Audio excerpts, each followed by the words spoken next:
How we doing, folks? My guest today is going to be Morgan Schild.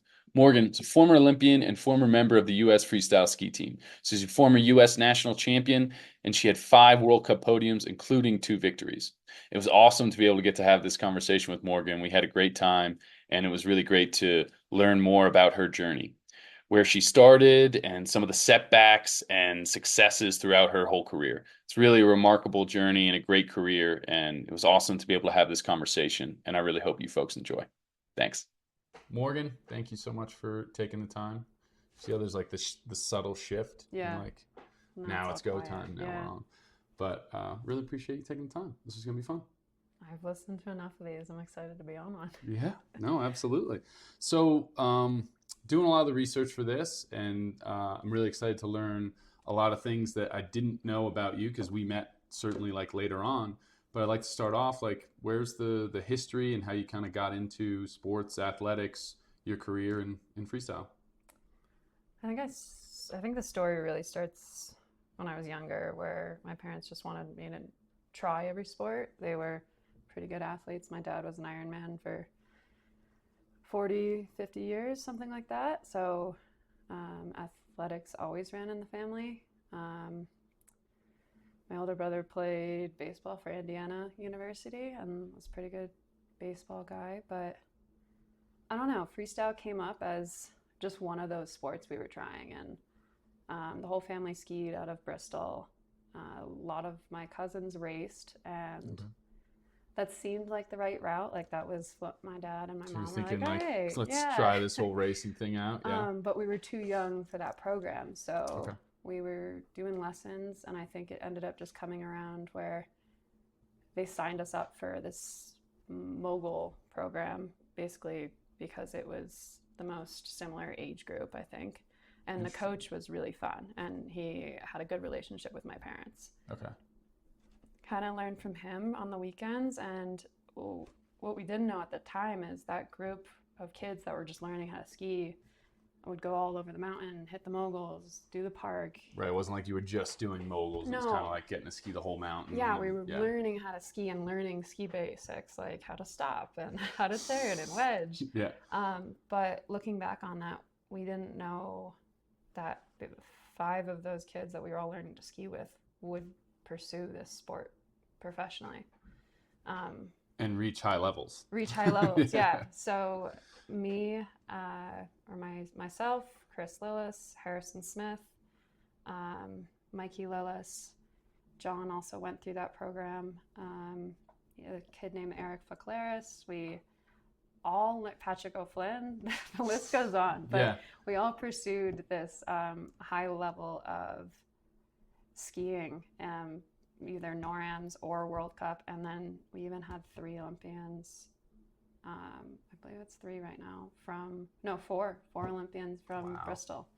So the whole sport kind of just fell into our lap, I think, because of that initial weekend program where we were just learning how to ski. Mhm. And we learned from each other, and it was fun. It was created with passion and joy, and oh, hey, look what I can do. Or hey, I bet you can't do this. Or first one down the hill wins. And that sport for me was just so much cooler and more intriguing than any other team sport I had been a part of. I did play varsity everything. Yeah. And I was able to keep playing those even while making the national team, which was pretty cool. But yeah, freestyle just opened up this community where you could be whoever you wanted, and it didn't really matter on the hill. And there's just that like common goal of get better, have fun, like, oh, who can do the coolest trick? Who can ski the best mogul? And our coach, I think,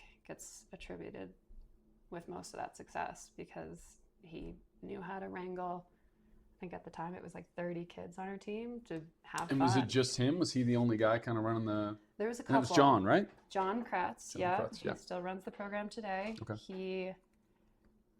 I think I've known him since I was like 8 or 9.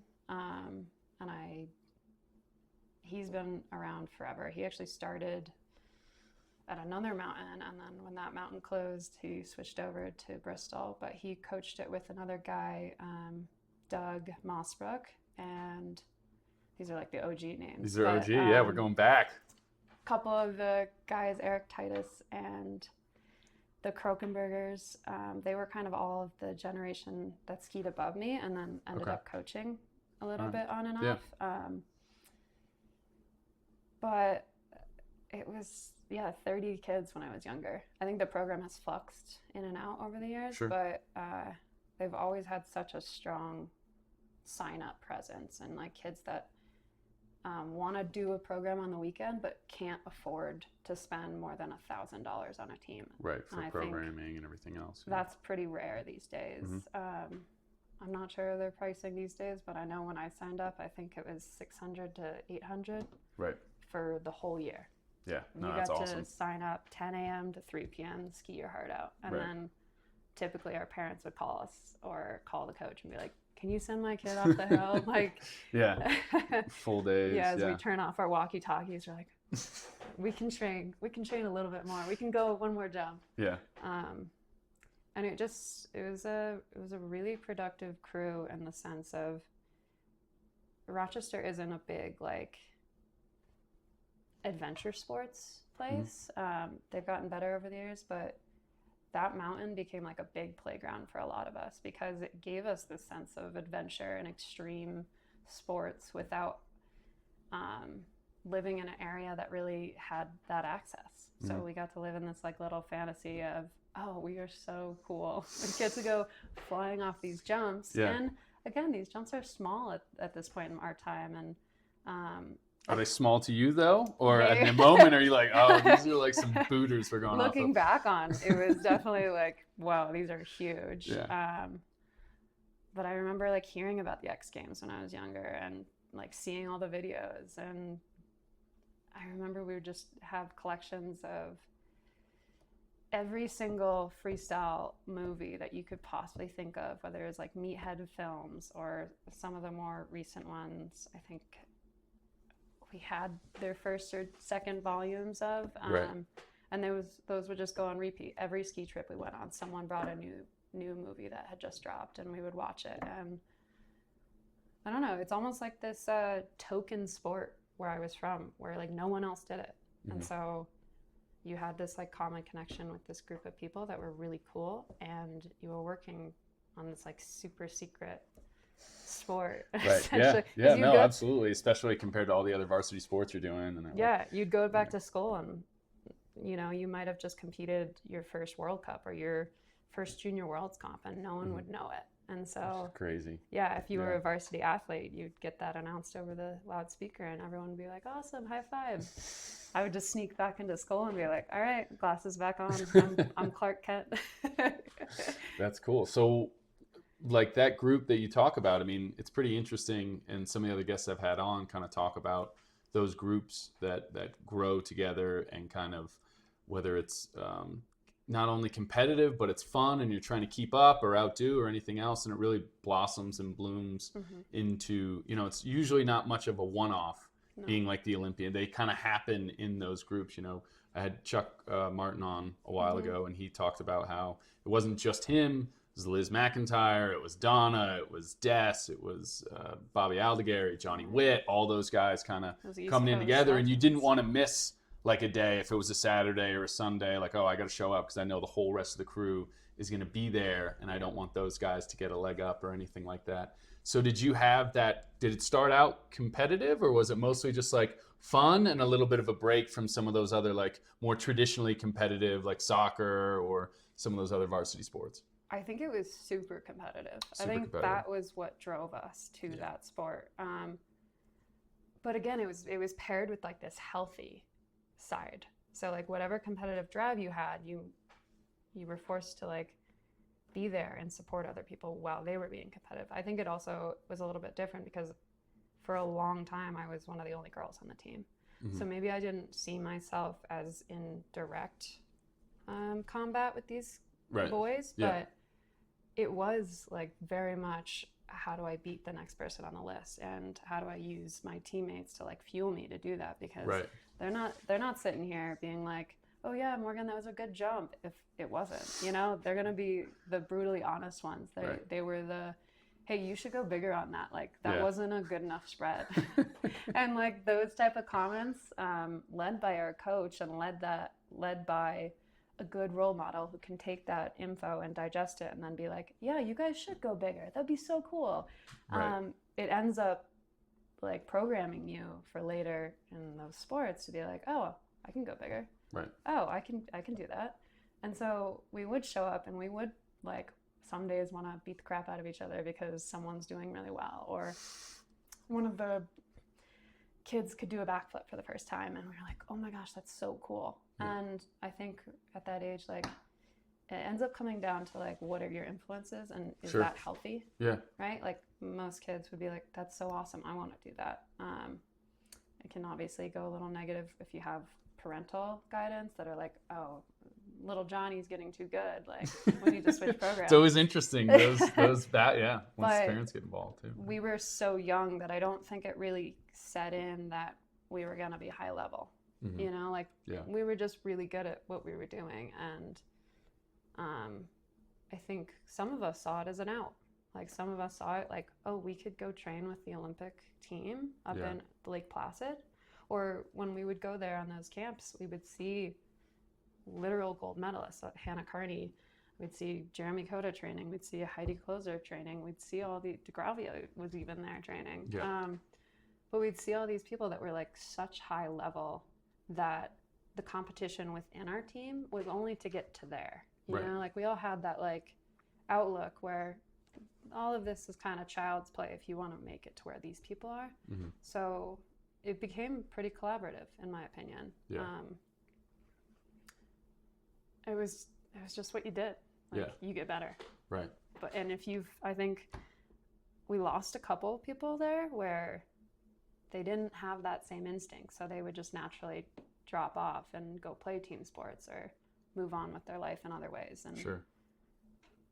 I just think those like that core group of 5 or 6 that we had were driven by something, and I have to imagine it's because 1, we loved it. We had a really good relationship with the sport, and then 2, we wanted to win. Yeah. And that was like priority number 1. So starting out there, did you go right into like doing B meets, like Devo events, like right off the bat, or did you kind of just do a year in the program, kind of having fun, and then after that, like make your way into starting to do some competitions, or how did that My go? First competition that I did was a little mogul meet that Bristol put on. It was called Bump This. Bump This. Yeah. Nice. It was a legendary name, and I think it still happens. But they would basically just go around letting people sign up, especially younger kids, because that's your grassroots of your program. Right. And my brother and I were just kind of around, and I think my parents were like, end of the season, let's figure out where we can put these kids so they're not wreaking havoc on us today. Like we were just at that point where we had so much energy, and my parents were like, let's put this into something. Oh, another competition, let's sign them up. Great. And I either think Johnny approached my mom or my dad being like, hey, like, see your kids bombing around the mountain all the time, do you think they want to try this out? Yeah. And I got dead last, but I got a trophy. Nice. And I was the only one in my age group, so that's why I got a trophy. So you won the age group, though. Age group. Dominated.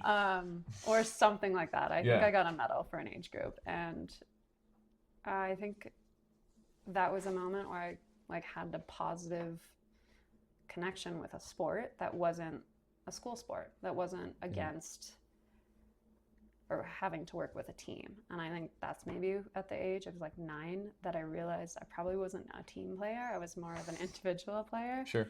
And really enjoyed it. Really enjoyed that idea that like, oh, it's just me out there? Like, great. Stayed in the Bristol program until I was 15 years old. Okay. Now, what was it that started to draw you kind of out west? Was that your coach, John, being like, hey, you're the top dog here, maybe you've kind of outgrown the Bristol environment, you need to make your way out west? Was that kind of the conversation, or was it like... No, that was definitely that was the ladder that he had set via Dylan Walzak. Like, Dylan came from Bristol. He was a couple years older than I was, so this kid who was really good on the East, that did outgrow the East because in a sense, you can do that quite quickly. There's only so many different mountains you can go to and people you can compete against on the east versus the west. There is this pool of talent and competitors and people who are like wanting to win and wanting to go to the Olympics, right? Like that was the biggest difference between the East Coast and the West Coast I saw. It was like, you move out, people know their priorities, they know their goals, they already have been taught this for years. Yeah. But Dylan had set that precedent by going out west, being a really good skier, having a lot of success at a young age, and finding this connection with Dowling. And Dowling and Johnny had a great relationship, but I think it's because Johnny Kretz had this understanding where he's such a good coach, but he was like, I don't think I really want to travel. Gotcha. He knew his values and like, like, and as much as we could start to get better on ramps, I think he was very aware, like, all right, I can teach you a full, I can teach you a cork, but I don't think you want to learn that from me right now. I think you need to go and be in a high-level competitive setting where even your teammates are competing with you. Bristol was awesome because I did get an individual coach. I did get kind of a one-on-one because I was one of the only girls at the time. Yeah. Or separated by a couple age groups. And after kind of running train on the East for a year, I was approached by Dowling, and I don't even know if it was approached, but I think my mom was like, what do we do with her now? Like, this seems like it's run its course. Like, what's next? Right. Did you look at any of the places on the East Coast at all? Did you look at like a Killington or I got recruited. SMS or anything? I'm assuming you would. If you're running shop on the East, and around the country, I'm sure you're getting a little bit recruited. Like, but we couldn't afford it. At least if they're smart. Yeah. Right. Couldn't afford it. Couldn't afford it. I think scholarships were offered, but I think what we saw on the East, at least then, was all those high-level athletes had already gone out west. So like, what was going to happen by me staying on the East, training with the same people that I was just winning against, with the coaches that I just beat? You know, like that was kind of my mindset with, or at least my mom and my dad's being like, what's the best program in the U.S.? And that was a pretty obvious answer at that time, with NORAM wins, with Podiums, with just talent and development to the U.S. team. Right. So at 15, I think, or 14, I did my first camp with Vail. Okay. It was just like 5 of us. Heather McPhee was there. Dylan, had a couple other countries that were trying to make the Olympics. So for me, it was like a pretty high level. Yeah, something you've never environment you've never been in, right? And was that like a May camp? That was at A Hood. Basin? It was okay, Hood. so it was Hood. Yeah. So John's got a pretty big crew in there, or not a huge crew, I guess, but it's good variety and high level, right? I got to room with Heather McPhee, which was, or now Heather McPhee Watanabe. Yeah, that had to be eye-opening. Yeah, it was so cool. It was such a different, like, she was a pro athlete, and that was the biggest difference I got to see was, oh, this is what it looks like if I want to take it pro. Like, if this is what it looks like to take it all the way. Yeah. And so she would get up in the mornings and do 40 to 50 mile bike rides, and it could have been bigger numbers, but in my head that was like, oh, she's going far. I'm gonna have a bowl of cereal now. And I would be there, oh gosh, like, should I do some core, like? And I would just even that little bit of experience of getting to see what a high level athlete for the US looked like she had Podiums wins, like she was a phenomenal athlete, and she was on Red Bull, and so that was like, meeting her was so cool. Sure. Or at least getting to room with her and seeing that firsthand and seeing what she was working on with John. That was really eye-opening because I was like, oh, okay, she's working on some of the stuff I'm working on. Well, I better get better at it now if I want a chance to be on a team with her and go head to head. Like, here's my opportunity. Yeah. And so we went through that camp. It was 7 days on snow, just jumps, a couple bumps here and there. I remember coming home, I made a sick edit. Nice. With iMovie. Yeah. It's got a bunch of different filters on it. Really horrible music. And I remember going back to like my fall sports because soccer had already started. Okay. So I needed to go back to preseason for soccer. Gotcha. And start training with the team. And my plan was to go that whole year, keep my normal high school routine. Yep. Until it started to get really hard. And those East Coast comps were demanding. And I started doing NORAMs that year. Mm-hmm. So what year was that? 2012 or 2013. Okay, somewhere in there. Maybe 2013. Now, was it like a little bit of affirmation, like going to that camp in Hood and seeing like, okay, like clearly John I mean, Yeah. if you don't really know him super well, I mean, obviously his history and like all the athletes he's produced and everything else, I mean, he's one of the best in the sport. And to see these athletes that are on the ski team and everything else being able to go back and like use him as a tool and a resource to be like, hey, this is kind of what's going on. I mean, that's got to be like, okay, this guy clearly knows what he's got going on. Like, you got Heather McPhee coming in to get a few days of training with him. And I mean, that's got to be like, all right, I think I'm making the right choice in spending that time there. That was definitely I think the helmet, like, I think I literally was like whitewashed with this helmet. I was like, she's on Red Bull. Yeah. No, it's sick. It's huge. And I remember her throwing that cork. And I remember being like, I'm going to learn that. And I want to learn that. And that next summer I learned it and did it. And it was, actually, it might have been that summer I was doing it. But I learned a cork at a pretty young age. And I saw Heather doing it. And I was like, that's what it's going to take to win. Like, the next jumps that I'm going to have to do are like the hard ones. Right. If I want to make it. And I already had that strength. I already had gone to a couple recruitment camps for aerials. I blame Chris for this, but he told the coaches I would never go into aerials, so they stopped letting me go to these camps. But they were like really good developmental. We did back tuck, back pike, back lay, back full, and you front flip, and you wouldn't move on till those were perfect. Right. And I worked with Yachty, I worked with Bergie, I worked with Ocean, kind of all the coaches of the U.S. aerial team, and it was really eye-opening to how much that helped me in my whole those career. Fundamentals and but I guess moving forward after that Hood camp, I did the NORAM tour. I only did the domestic ones because that Dowling at that time was like, okay, this is what you guys can afford. Like, you probably should do a NORAM. Yeah. At least one. Like, I'll be there with a team. You can come out, work with us. And my first NORAM was Telluride. Okay. Yeah. Yep.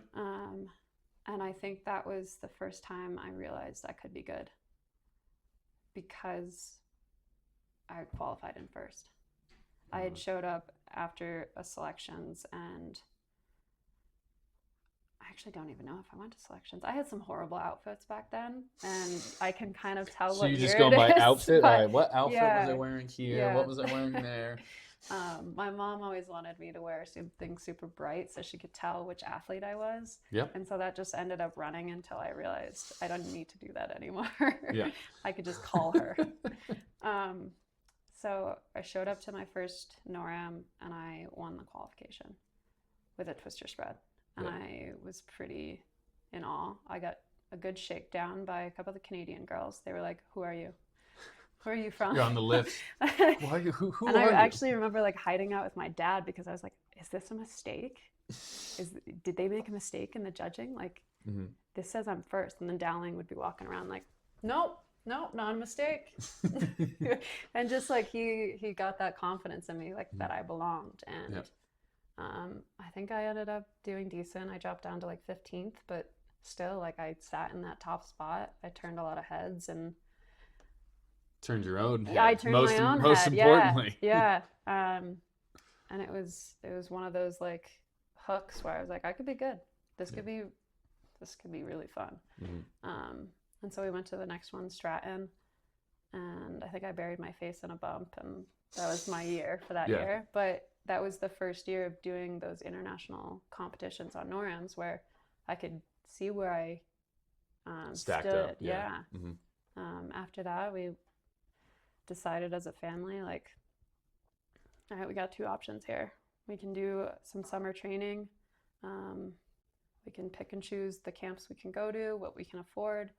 But I think the winter, we have to make a decision here. Like, how are we going to get her on a high level training?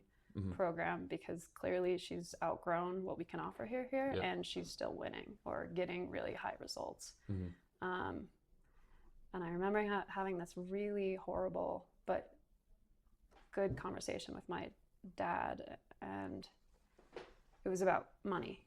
And they had basically been like, all right, we have about this much money we can save for you, that we've saved for you for your college career. And I was like, okay. They go, but we can't afford your next year of skiing.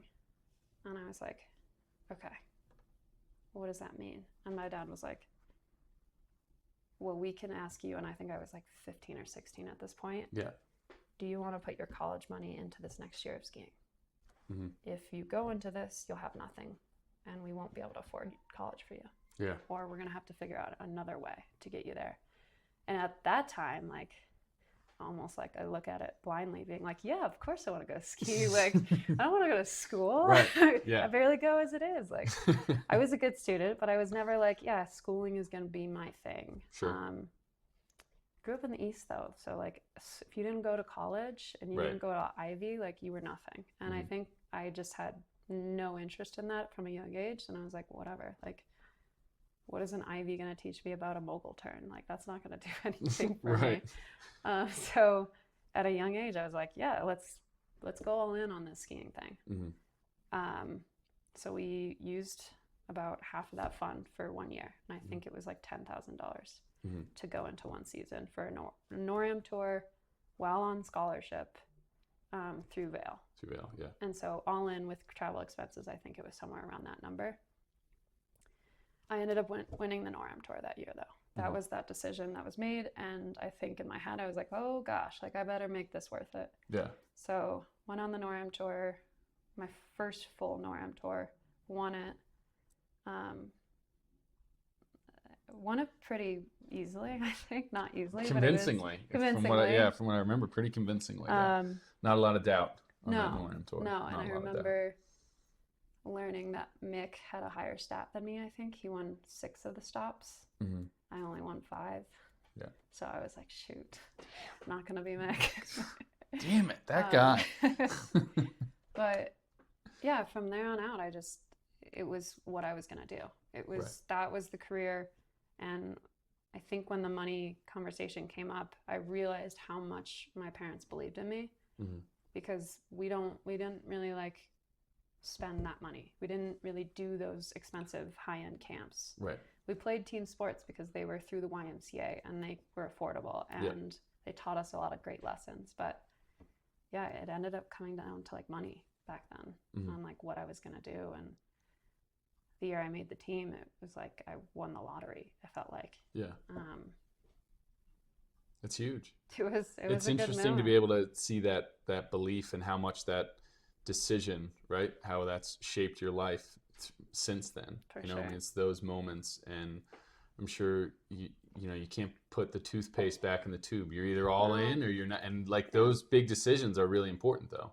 Yeah. I think especially, and it seemed like you're at the right age for that, right? You have a great base of getting a bunch of different sports in. It wasn't like I'm full on in skiing at 8 years old. It's like you're playing a bunch of different sports. You find out that this is the one you want to go down, and let's put our chips in. And my dad always used to tell me, like, as long as you can, like, you're either in or you're out. You go for it, and you can always get an education. Your brain is always going to be there. Your body will not be able to hold up as long. So the fact that you make that decision, it's also a big monumental one for the family. And as you say, like, you have that, they give you that belief, like, hey, we're putting this. We think that you have those capabilities where that's not usually something that's discussed, right? That trust is built in that moment too. Like, if someone puts their faith in you, if someone like believes in you in that moment, you got like 2 options. You can either succeed or you can let them down. And I think while there was an understanding, it could go wrong. Like that's the whole thing about risks is you take that risk. Sure. Sometimes you fall flat on your face. Sometimes you fall flat. And I think we knew that it was an option. Maybe my parents didn't. Maybe they were so confident in me. But I think in my head, I went out west for the first time and I showed up to the first week of training and I I think it was like All-Star Week in the Rockies, and Yeah. those kids were the best of the best. Like they were so good and disciplined, and it was just like so crazy to walk into something like that. And it wasn't like they were, you know, hitting a 40-minute warm up, but they were like, you know, putting into the time. Like Right. Yeah. they got the gear, they got expensive goggles. I'm Right. showing up with like my hand-me-downs, Yeah. Yeah. a coat we got on sale. Like Yeah. I don't know, it was a very weird dynamic, especially in the skiing world, where you can like show up to a very like affluent area or like Sure. team and just not feel like you belong Right. because you don't have that backing, or you Right. come from a different place. But I think the biggest lesson that year was like that didn't matter. No. Like Yeah.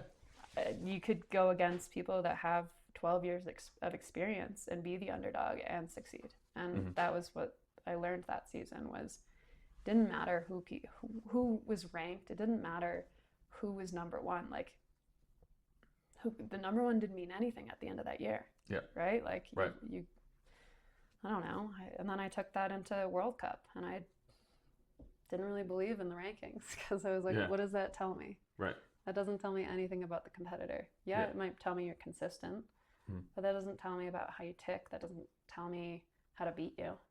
And so rankings for me was just never really important.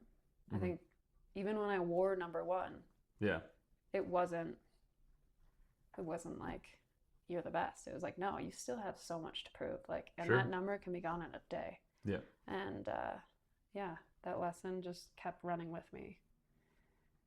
And I think that's why I kept thinking I could come back from injuries every single time, being like, all right, well, it's just a number. Like, all right, another ACL, whatever. Right. Yeah.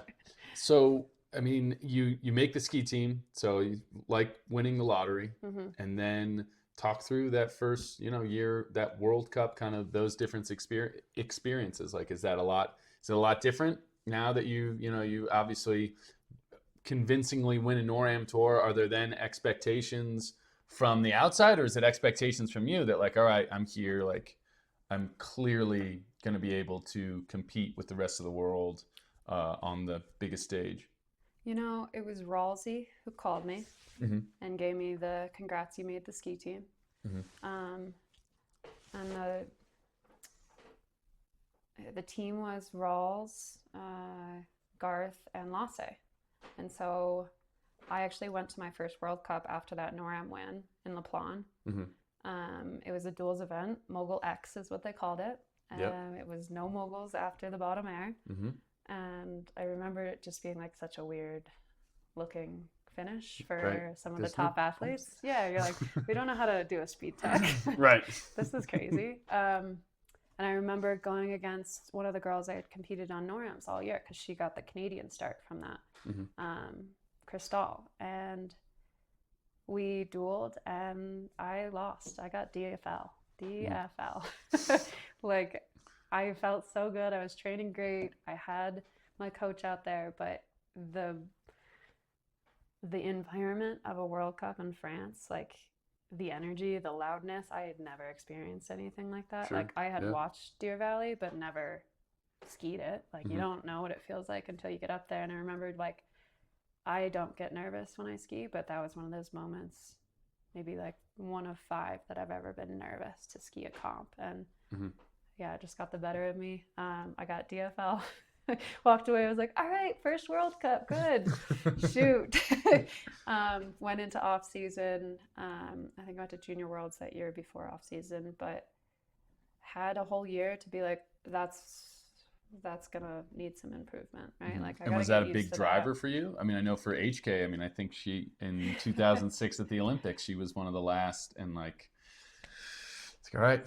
Yeah. That definitely drove her for sure. It was something, it was a mistake that I had never experienced that I couldn't take back. Sure. Like you mess can't up take on back it. the bullet. No, you can't like all of a sudden be like, oh, yeah, that's never going to happen again. You have to figure out why it happened, and then you got to figure out how to never let it happen again. Like you got to know what went wrong in order to fix it, right? And I think for me, I understood that was a confidence issue, and that wasn't how I normally compete. So what changed? Like, why did all of a sudden I Right. throw at everything that was working and Mhm. wanted to do something different? And that's kind of when I started to learn about environments and World Cup. And when you walk out into a World Cup, you should be the most confident person there. You should have this, like, not a macho, but like this presence where you're producing confidence. You're producing Exuding it. yes. Yeah. And no one's doubting you, Right. especially not yourself. So for me, going forward to those World Cups, I would just have fun. I would just walk around making jokes all day because that's what I needed to feel confident. Sure. And Yeah. while it really didn't sit well with some people out there, like they were like, shut up, Morgan, please stop joking around. It was like what I needed to feel like I had every bit of control and I was having a good time. And it worked because the days I was having a good time, I'd walk away with a podium. The days where I was stressed about the result, I'd walk away being like, why did I just get 15th? You know? So it was a huge driver that summer. I wanted to get a cork 10. I wanted to get a full, and I wanted to have every trick in the book so that the next time I went out to a World Cup, I could be ready to throw down. Yeah. Even if those tricks weren't perfect. Yeah, I wanted to have them in my arsenal. So that summer, I really tried to learn a 10. Yeah. I think that was 16. So I was like, I got to get this. I got to figure this out. Right. I got to get to 10. And then going into that next season, I actually was told by the team, I'm pretty sure, like, go do your own thing. Because basically a week after I got the call that I was on the team, they fired the whole staff. Gotcha. So we kind of trickled like, all right. through. And I was like, who's all my right. coach going to be? What team am I on here?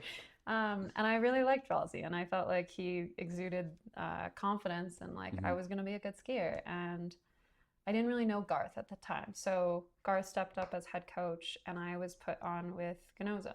And it was me and like this D team that was allocated to work with him. And I don't know what was happening, but we actually didn't train with the team all summer. Okay. My first team camp was the next fall in Zermatt.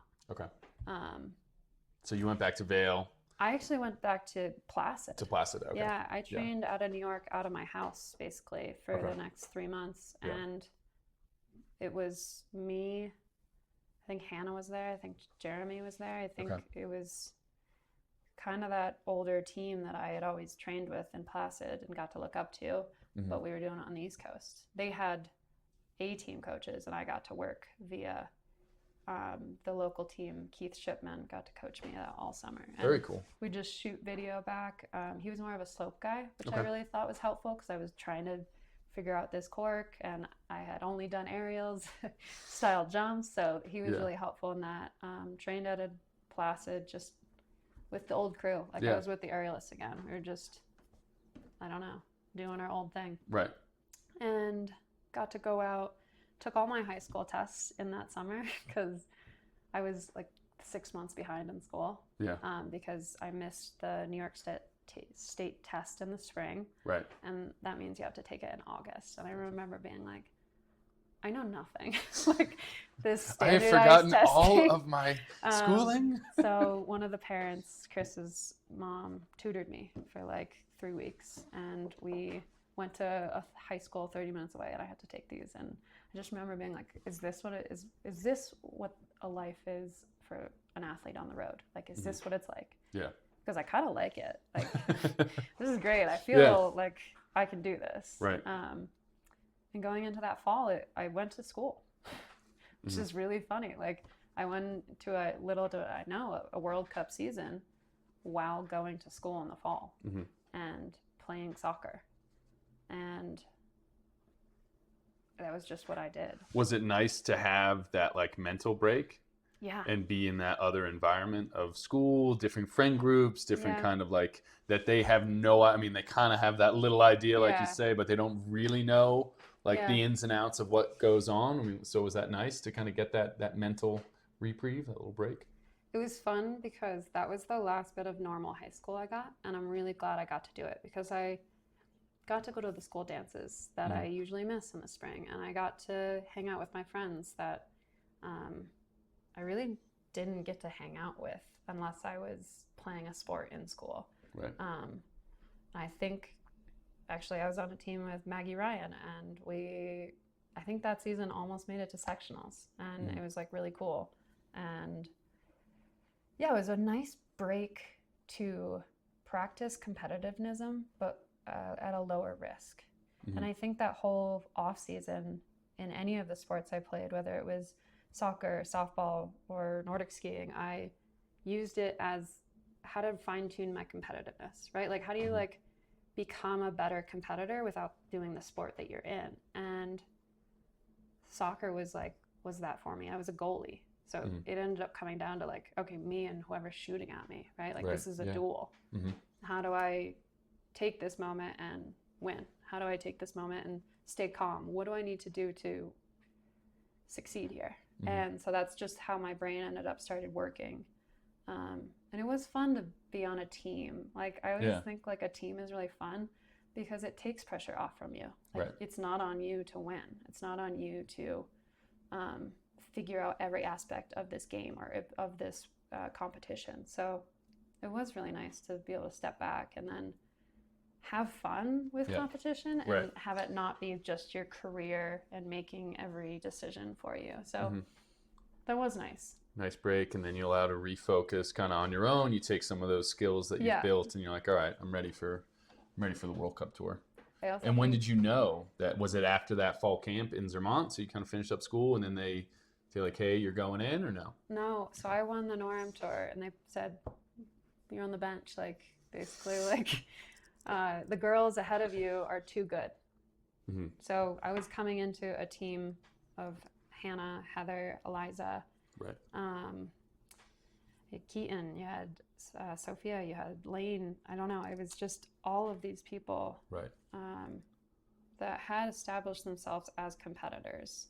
And so basically at the beginning of that season, they're like, hey, your D team, you got no chance of making World Cup this year. And I was like, oh, okay. I guess I'll go back on NORAMs. Like, okay. All right. Just a new uniform, I guess I'll do the same thing. And it was frustrating because I think I really wanted that 5th or 6th spot that like wasn't getting utilized as well. Obviously they were still making finals and they were still dominating because they were the best in the world that year prior, but I wanted that 5th or 6th spot. Like I would have done anything to get to that spot, and I think I got frustrated and would start to like discredit those 5th or 6th skiers and being like, they don't deserve it. Like, but in my head, that was what I needed to create so that I knew I needed to work harder than those people. So I knew in order to get that spot, I would have to bust my ass to get there. Yeah. And so I had one shot, I think at, I think I did Deer Valley, and I think so I won selections. Right. So went to Deer Valley. First time under the lights. First time under the lights. Yep. That was really cool. I made a final, which was great. Wasn't good enough. I think that was like the whole thing was I'd take 2 steps forward and then they're like, yeah, we're sorry. Like the goal line just keeps moving on you. Yep. Yeah. And so I got to like see all these really high level athletes do their thing, win the event. I saw Casey Oakley, I think, win 2 years later. Like at that time, they had that depth, kind of like today's world, where any one of those girls could have stepped up into a podium. Yeah. Hannah typically was the guarantee, but everyone else was like kind of floating in that super final. Within striking distance of being able to get on the box. So in order for me to even see myself for a spot on the team, like I knew it couldn't just be like floating in 6th. Like I knew I had basically like one opportunity to make a podium, and that was that. Like, or I had to do so well in my first 2 World Cups that they would like take a chance on me and kick someone off World Cup, which I do think that ended up happening because I did get a start that season, and I think we're on 2014, 2015 season. And so that was my senior year of high school, and I got to go to Deer Valley and I got Lake Placid. And I want to say Placid went well. I made fine. I don't know if I made finals there. Let's see. I can go in. I can pull it up.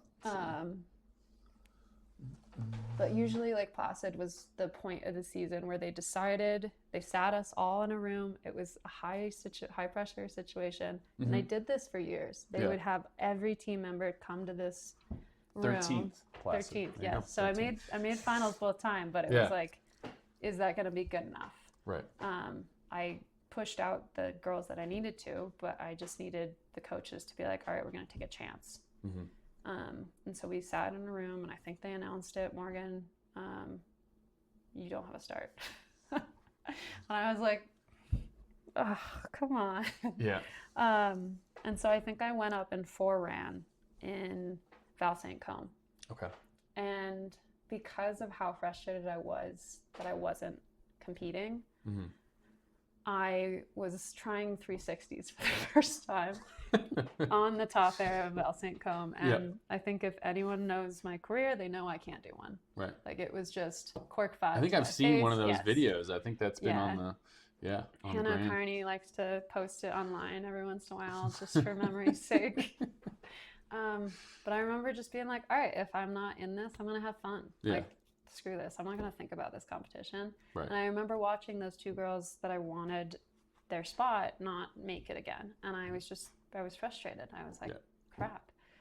And I think that was the last point in the halfway season, officially. Like, Placid, they could have said, this is our halfway point, but I think they wanted one more. Gotcha. And so I think a week later, Ganoza called me, and he goes, because he was coaching me at this point. He called me, and he's like, you got Japan. And I was like, what? He goes, you're going to Japan for that World Cup. But I was 16. Yeah. And so I needed an adult to fly me over there, which is pretty funny. So I called up Ali Kariotis and asked her if she would take me as a companion over to Japan, because I couldn't fly to Japan without an adult. Please. It won't let me At go. least at that point in time.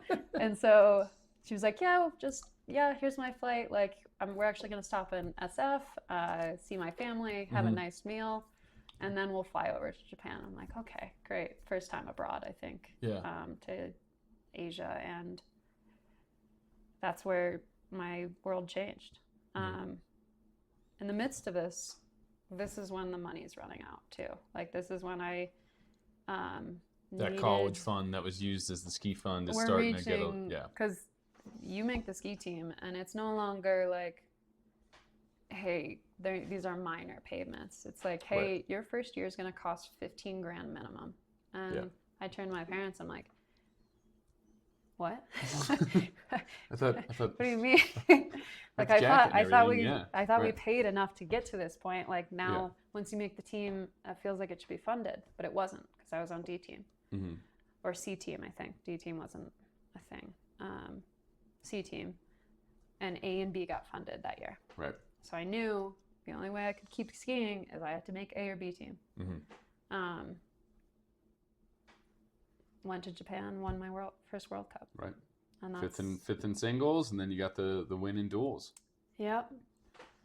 My favorite moment up from that weekend, though, was maxing out speed points and watching this video back.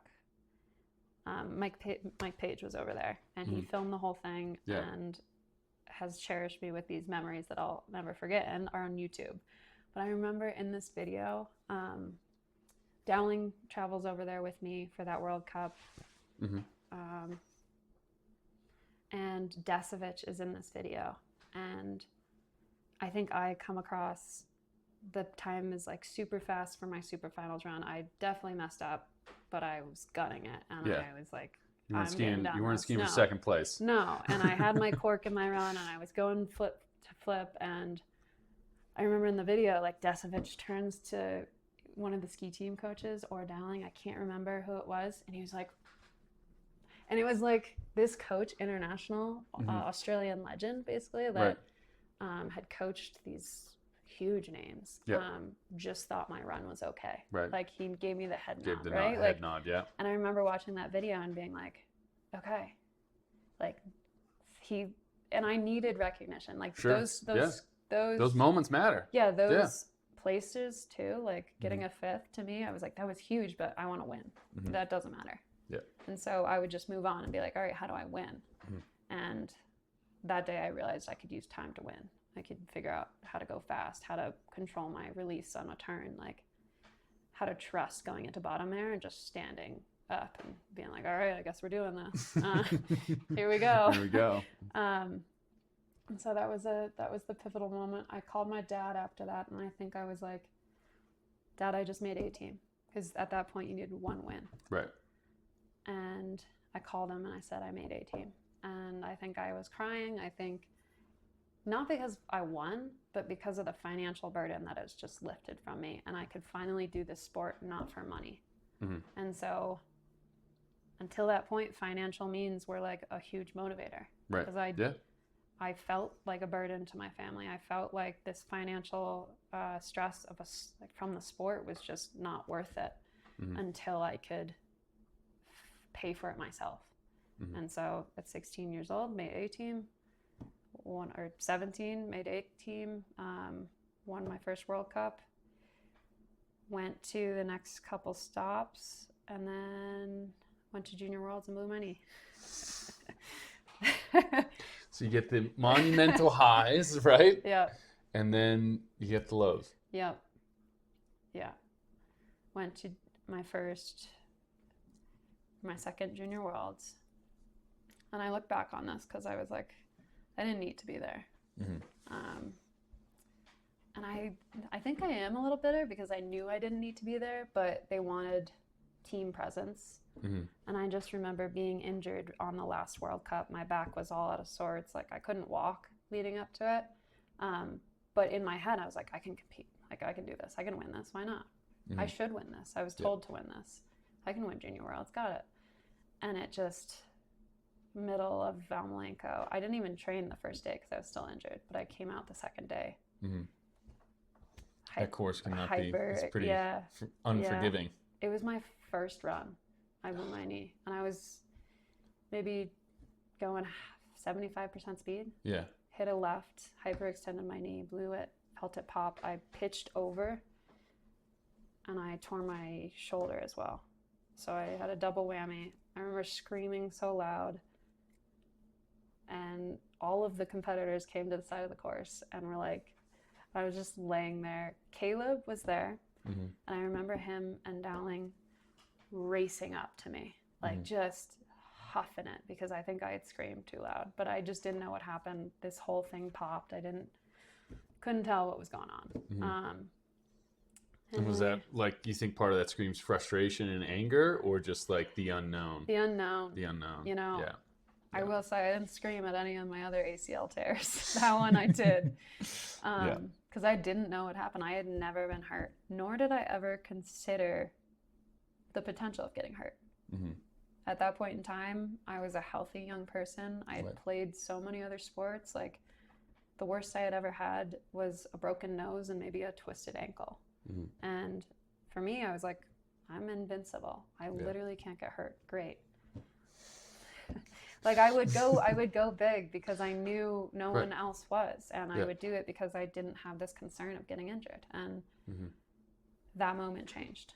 Right. I think I would always get back to that confidence, but every year I would ski after that, I could never shake the idea of there's a potential I get hurt again. Yeah. And I go back into this like a 1.5 year recovery process where my season's over. Right. I am not getting paid, and I don't know what I'm doing with my life. And so that was a big summer of getting the phone call that my knee was torn, showing up to Park City for PT and basically being like, yeah, you got to get surgery. And I was like, what do you mean? They're like, well, this thing tore. I was like, what thing? This ACL. I'm like, what is an ACL? Right. And so they couldn't tell me why it tore, and they couldn't tell me when it did, but they could be like, it's not there anymore. We have to fix it. Right. And so that sent me into my first recovery. I was going into my first year of college, which I swore I didn't want to go to, but because I made the ski team and I was an A team, they offered free college. Yeah. And so in my eyes, I was like, all right, I can't turn down free tuition. Like that's a bargain. Especially the investments and the discussion with the parents earlier. Like you gotta, we just risked everything to not go to school, and now we're on the mogul team for the national team, and And I can school. go to college. So Right. I went.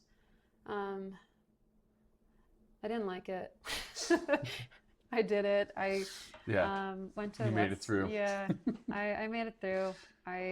My goal was to get at least 2 years through my college degree by the end of my ski career, which I did pretty easily. But that first year of rehab learned a lot. Yeah. And at a young age. Yep. Like that's a pretty young age to go through, and I mean, like, you know, rehab is not fun. Mm-mm. You know, it's all your friends are out having. I mean, I guess that's where you really find out who your friends are and your family, because you have those dark days in rehab where it's just you and you're doing foot slides and you're like, this fucking sucks. Yeah. No, it's. Yep. Yeah. So, in those dark moments, like, what were the inspirations or the drive to kind of get you through? I mean, who was around to be able to help you, like, see that light at the end of the tunnel? Was it just like, all right, I've had this monumental success, I'm like, I can taste it now, it's just like getting right back to that, or no? I don't think it was like a clear set path. Okay. I think when it happened, when injuries happen, the whole world moves just as quick as it did, right? It doesn't stop. Yep. And I think that was a huge learning lesson, realizing that, all right, my career isn't at the center of the universe like I thought. That's crazy. This is insane. Come on. But as an athlete, like that's how I thought in order to be successful. And when you do have to slow down, unfortunately, the dust settles. Yeah. And unfortunately, some of the dust is the stuff you've been running from or haven't dealt with for years. And for me, it was a lot of emotional weight that I've been carrying around that sport has given me an outlet from. But when you're no longer in that high, fast-paced environment, you kind of have to come to terms with some of your demons. And that was really tough, that first go, is, okay, why do I love this sport so much? Like, where exactly did I get this connection that I need to pursue this and I need to be great? And why right now do I feel so uncomfortable in my own skin? And that was really tough. And I went through a couple heavy things, eating disorders, depression. Like it came full on that first year, because I had never been taught how to be a healthy athlete from the inside. Right. I had always learned how to be a physical, healthy athlete. Okay, you go to your workouts, you do your cool downs, you eat right, you prep right. I didn't know what it meant to really like fix both. And so that year was a huge learning lesson. I had some of my best girlfriends that I found friendships with because they were also going through injuries, and we called ourselves the Crip Crew. The Crip Crew. I have heard that term before. Yeah, Cripple Crew. Yeah. Yeah, and it was like 4 or 5 of us that were all in between the ages of 15 to 7 or 18, and we had all blown our knees. We were all on our periods when we blew our knees, so we always we're like blood sisters. But might be too much information. No.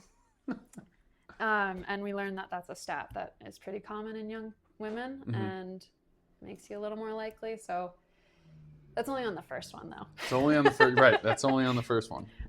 Going forward from there, we just were able to grow with each other and find out how to celebrate those small wins, because for a lot of us, we were very successful at a young age, and then everything stopped. Right. And so we were able to figure out how to bring each other up in these moments where life was so slow. Life was rehab, waking up, icing, taking Advil, going to sleep. Like, that's all we really had in each other. So we learned how to celebrate the wins with each other, and I think we were all living on our own for the first time, even though we just traveled the world. We had never settled down. You're in the same place, as you say, everything just. Learn how to cook. I think we've all collectively knew how to make one thing, and it was like mostly freezer food. So that was a fun lesson that summer. But we all ended up coming back and doing some really great things. And I think that friendship only gets formed in misery. And I always say misery loves company, but those are my trauma bonds that I made when we were feeling like we're at the bottom of a pit, and you just want to get better and you want your friends to get better, and everyone's like working towards this ultimate goal of being healthy and being the top of their sport again. So that really helped that first time of figuring out who I am, and there's people out here just like me right now. I can relate. These girls are awesome. They're able to lift you up. Yep. That's good. And you're able to lift them up, and like that's. Yep. And were they were which sports were they in? Was it like alpine, free ride, kind of all over the map, or were we had slope style. I had a Nordic girl that was coming back, and what was our last one? Moguls. And moguls. Yeah. Gotcha. Yep. So we got to learn this like pivotal part of your life that you probably learn when you go to college or make new friends, but we were doing it with just like injury, rehab talks, and I remember that was when I could finally put a positive association to an injury. Yeah. When we became friends. Right. And so those lifelong kind of bonds and stuff that you're able to grow with. Yeah. And when you're able to finally share, hey, this is the really crappy thing I've been thinking of last like couple of days, and someone else is like, oh, me too, you'll feel less alone. And it feels really good. To be able to share and they're not like, oh, you're thinking about that? Or be able to switch from, these are people I want to ski against and do better from, which was until that point what I had only known. Right, absolutely. Into now, I'm going to share my weaknesses with other people who are in the sport of skiing. Like, that's crazy. I've never done that before. And that set my next couple rehabs up for decent success, at least like a comfortability with it, where I knew where I was going to need to go mentally in order to do well. And how was it coming back that first time, being able to get back on snow, and what was the feeling in the moment you're back in the gate for the first time, right? You have, as you said, like all those little triumphs, right? Like, okay, now I'm in ski boots again. Now I'm kind of sliding around the hill. Now I'm like actually skiing moguls again. Now I'm hitting my first jumps, to like you get to that point, you have the bib back on, and you're like, all right, I'm good. It was huge. It felt like I had just been given $1 million. It felt like someone had just taken all of the struggle away. Or I guess triumphant is the word I'm looking for, where you work so hard and you work against this obstacle, this challenge for so long that you never think you're going to beat it. You never think you're going to come over it. You never think you can get back to where you were. Right. So when you finally get that bib back on, there are a couple moments of those doubts creeping in where you're like, am I good enough? Like, am I going to be able to ski the same way I did? Can I trust my knee again? Did I do enough work in this recovery? And I think those doubts are probably in all types of forms, no matter if you're coming back from injury or if you're just a regular athlete trying to compete. Like, there's always going to be a little bit of those doubts, but the best competitors can push them away. And I think when I was up in Placid, I think was my comeback. I had that moment where Placid's my like home area. Sure. I have my mom here, my dad here. I feel like I'm with my old crew. It felt familiar. And I think that was part of why I had so much success the first comp back. I had those nervous pits and nervous like moments, but I didn't let that really control me. I kind of, what I look at it like, okay, you notice it, you see it, and you say, all right, I'm done with you. Like, thank you for showing up, fear, nervousness, like, thanks for being acknowledging here. it, and then kind of just moving on to the next. I think we're ready to move on. And that was 2019, I think, 2017 season. And I walked onto a podium. My first comp back from that ACL. Yeah. Which felt pretty good. Yeah. No, I had to be like, all right, back.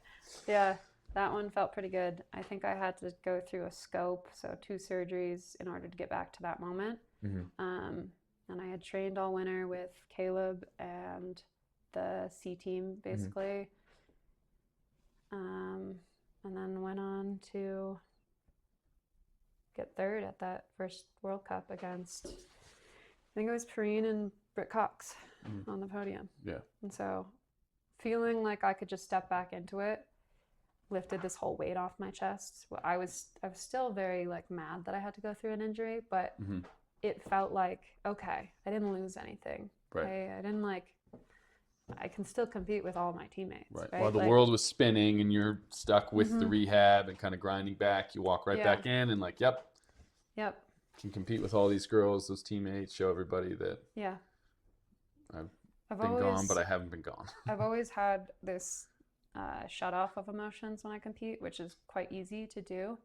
How do you do that? Hence the war paint nickname that I've had for years. But you just show up and you focus on the only thing that matters, and that's skiing.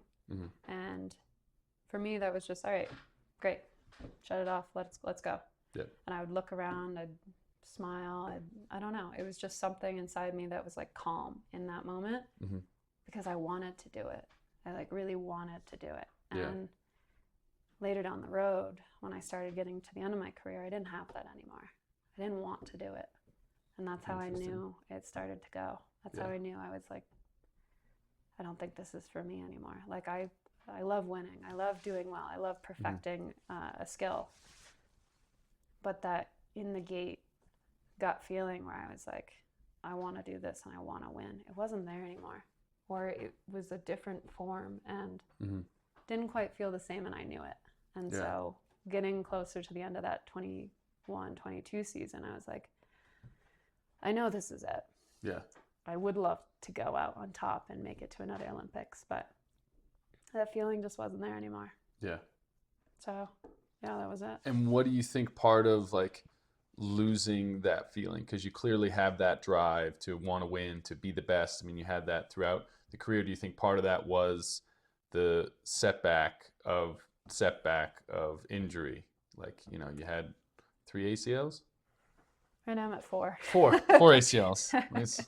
But I mean, that's, you know, that's a lot of going through the rehab and everything else. I mean, sooner or later, I know talking to Heather and some of those other people, like when we've had them on the podcast, it's just like, yeah, I didn't like the hits anymore.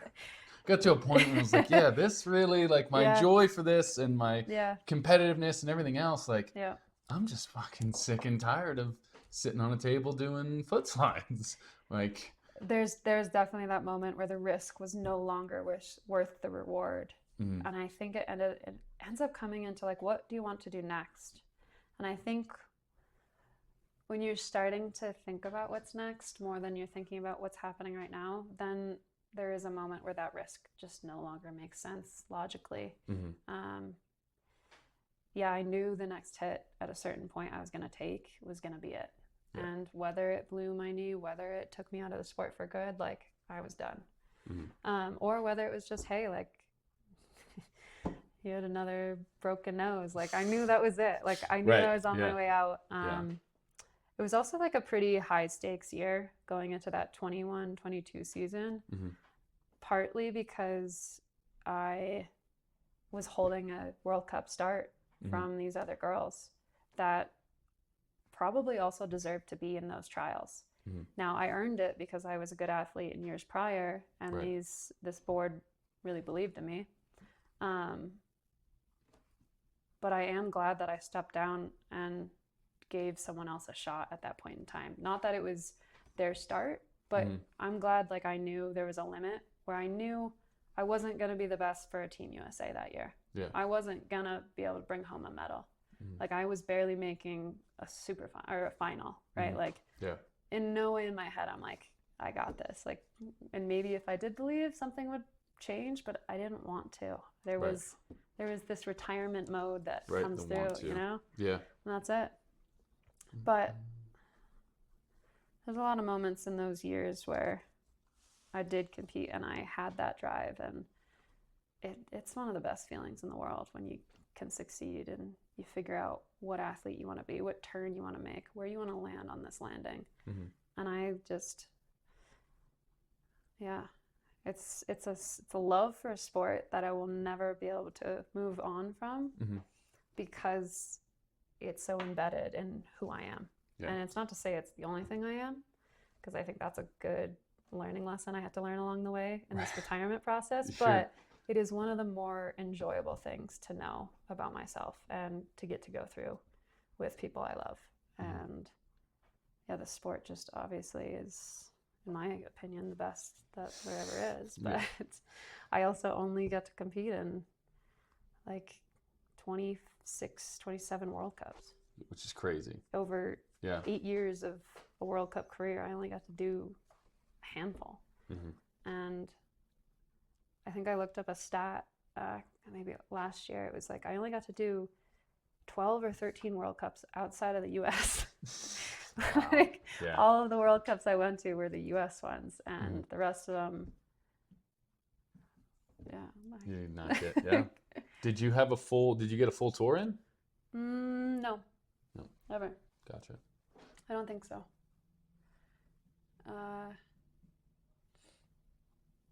Almost. Almost got one full tour in. But I made it to China for World Cup finals one year. And it was no longer like World Cup finals. We just did singles. The last World, And I was hitting the bottom air, going way too big, doing a basically 90-degree turn and smacking my face so hard into my knee, kind of getting dragged out of there, and then fainting from like a concussion or something, and a busted face from into Pat Senior's arms.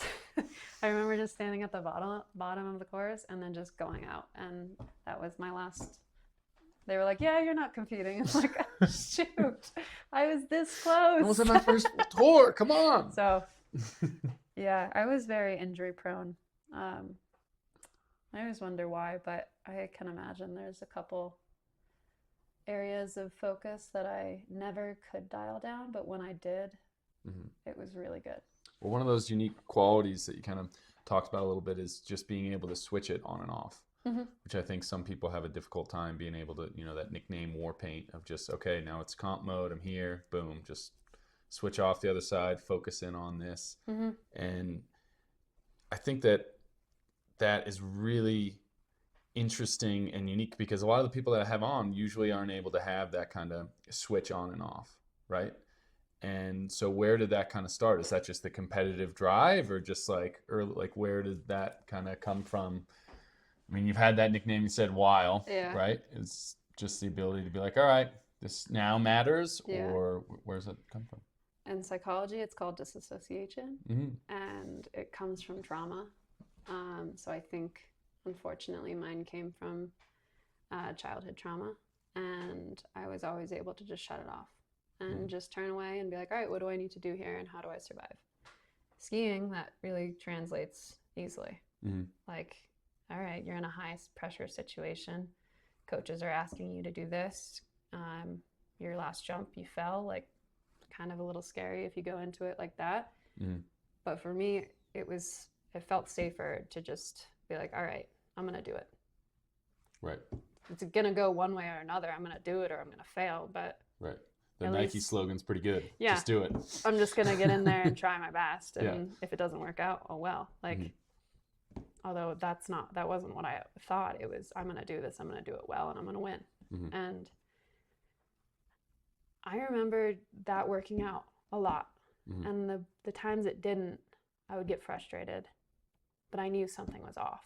You know, you can always reflect on once it's gone by. But yeah, it was definitely a good old trauma response I turned into something really productive. I've dealt with that since. Yeah. But for sport, it was kind of a great skill to have. Was it hard to confront that and be able to deal with it? Yeah. Sure. For life, I wouldn't recommend it.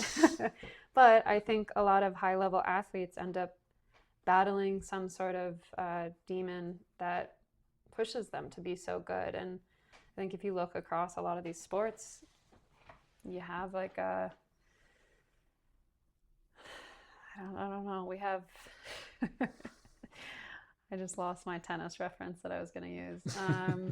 That's the guy who started his own academy, bald. Nick Bollettieri? No, his student.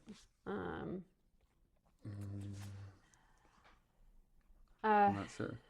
Michael Phelps is one of those, but that's like just competitive and can do it. Yeah. But I think a lot of those like undermining motivators that these high-level athletes have, they come from like a sense of insecurity, or they come from this like need to succeed, or in some instances it becomes like narcissism, where like I have to be the best. Yeah. And yeah, there's a lot of athletes in the world that are products of some sort of trauma, but it ends up being celebrated in the world of sport. And it's not till you get dropped on your ass at the end where you have to really dive into it and deal with them all. But in the moments, it's usually rewarded. It's usually celebrated. And I think I went through most of my career having that celebration of, wow, that really works out. Yeah. And so I should keep. Yeah, I'll just keep doing it until it doesn't work. Yeah. Yeah. No, well, it's hard too, because I mean, as you talk about, that's what you're celebrated for, right? And as you touched on earlier, like that's your identity. Yep. It becomes like, okay, like, you know, you see friends back home and you're like, oh yeah, you're the ski girl. All right, tell us your ski stories. Like, or like, you know, it's almost like jump through the hoop, you know, like tell us all the cool stuff. Okay, that's like how you associate with, right? That's actually one of the bigger lessons I've learned in coaching is that happens a lot more than you think with parents, with coaches, with 100%. You know, like your Aunt Susie. That's like, oh, come here, meet my friends. Let me tell you. This is the skier I was telling you about. Like, this is the athlete. They have this identity that forms where you're only a skier, you're only this athlete, you're only this, and the more it gets talked about, the more you kind of succumb to this identity where you're like, oh, okay, I am. That's all I am. Right. And you see it a lot in athletes, and that's why they get so frustrated when they don't succeed sometimes, is that's all they have in their repertoire to value themselves.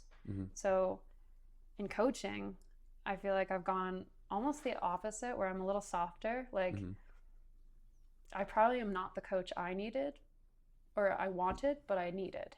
Sure. So I am a little like, all right, what do you guys need today? How do I make sure you guys understand that you're an individual on top of an athlete? Not the other way around, where it's like, who you are is just as important, and your happiness and while you're doing this is just as important as a podium. Right. Because it is like, I don't know, there's so much height and there's so much ability to succeed and be successful in this sport, but sometimes that emphasis of like being who you are and being happy with who you are isn't ever really talked about unless something goes wrong. Unless like it's too late. And for a lot of the athletes I've ever had, like, their lives are complicated. They do have some things they want to deal with or should deal with, and they got a lot going on. There's a lot. Sport is usually an outlet, and it's like, how do we make healthier athletes? Because I loved what I went through. I loved that I got to be successful, but I do wish there was a little bit of like, you know, healing in that process too, or being seen as not just an athlete, as a soft human sometimes, where if you told my younger self that I just said that, she'd be pissed. But a soft human. Oh my God. I've learned that if you look at like a team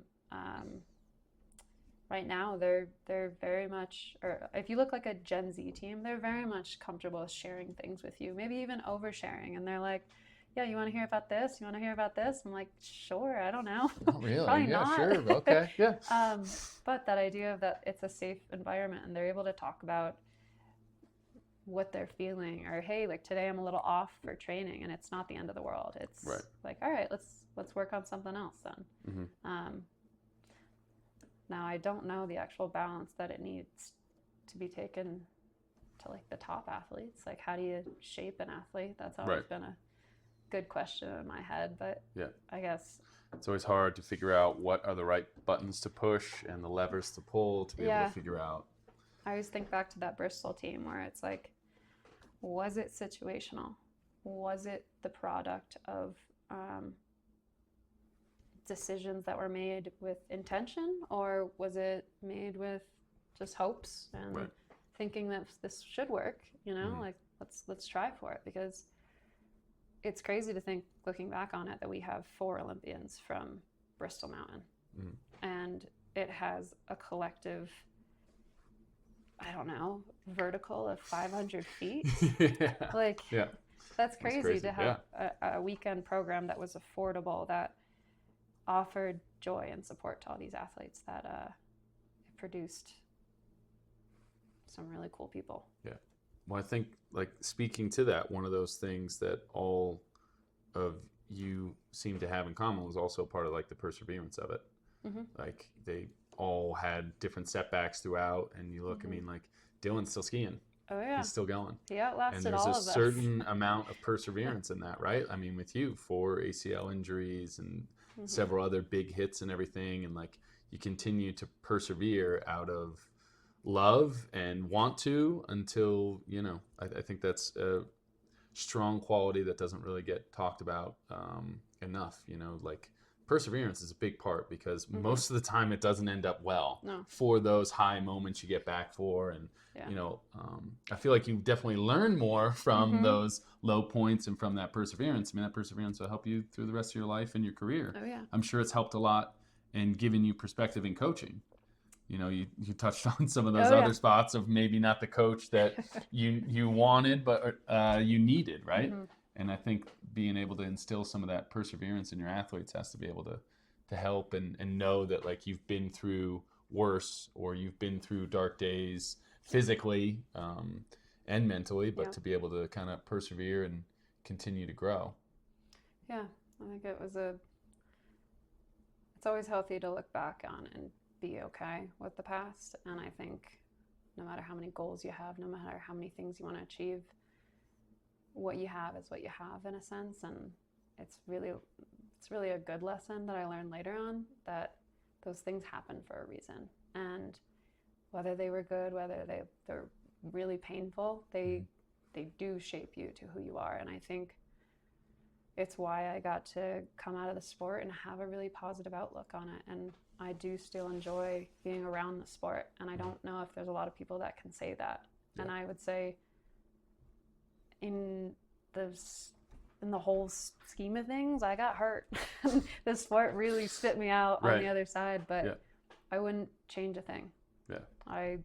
I loved this career, even if it was for 27 World Cups. I gave 4 ACLs too. It was worth it to me, because it taught me everything I've needed to know to get through those harder moments in life, the real life, the outside the sport ones. Yeah. And it's also brought me my husband, and it's brought me some of my closest friends, and my ski coach who got to marry us. So I think all those little things end up coming together into this glorious moment at the end of being like, they are who you are. Mm-hmm. This is why you are who you are. And I'm grateful to get to go through the ACLs, mm-hmm. the perseverance, the wins, winning in Deer Valley, like all of those, all of those ACLs I would do again just to win under Deer Valley Lights. Like, that was by far one of the highlights of my careers. Yeah. It's awesome. No, it's really cool. No. Well, I really appreciate you taking the time to come on. This has been great. It's been a lot of fun. I feel like we could keep talking for another couple hours. You know, I still got more questions, or maybe we'll just do a part 1 and have to do a part 2, because I know you do have to roll, but I really do appreciate you taking the time. Yeah, speaking of coaching. Speaking of coaching, yeah, exactly. Yeah. Well, thank you. Yeah, this was fun. I'd love to do another one. Perfect. We can do a part 2. I'll call this part 1. Okay. We can do a part 1. We'll do a part 2 here soon. All right. Thank you. Yeah, thanks, Bob. Bye, everybody. Hey, everybody. I hope you enjoyed today's episode. Please make sure to like, share, and subscribe. And if you're watching or listening on YouTube, please make sure you hit that bell button so you get notified every time a new episode drops. Thanks.